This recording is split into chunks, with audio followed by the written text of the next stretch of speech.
युवा अवस्था भी हमारे जीवन का कितना सुंदर काल होता है ना।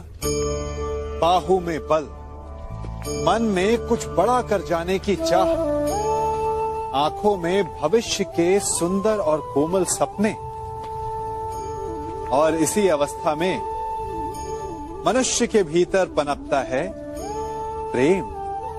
किसी को देखकर उस पर मन मोहित हो जाता है और फिर मनुष्य अपना सब कुछ उस पर न्यौछावर कर देना चाहता है। फिर प्रेम की परिणति होती है विवाह में। क्यों? सबको अपने खट्टे मीठे संस्मरण स्मरण हुआ है ना।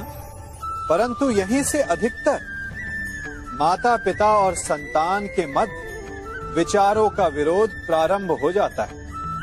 संतान को लगता है कि उसका चुना जीवन साथी ही उसके लिए उपयुक्त है और माता पिता को लगता है कि संतान अनजाने में भूल कर रही है।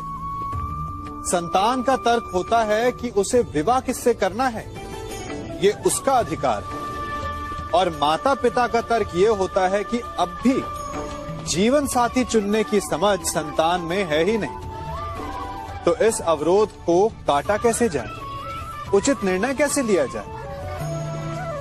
इसका एक ही मार्ग है, अपने उत्तरदायित्व का भान और अपनों से बड़ों के मापदंडों का भान।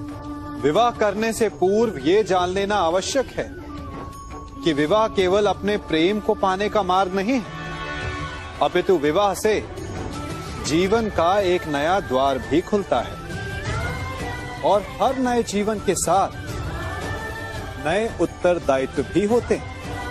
और यदि इन उत्तरदायित्वों को समझकर निर्णय लिया जाए तो विश्वास कीजिए, आपका दाम्पत्य जीवन आनंद से भरा रहेगा और आपको कभी ये पछतावा नहीं होगा कि आपने कोई अनुचित निर्णय लिया।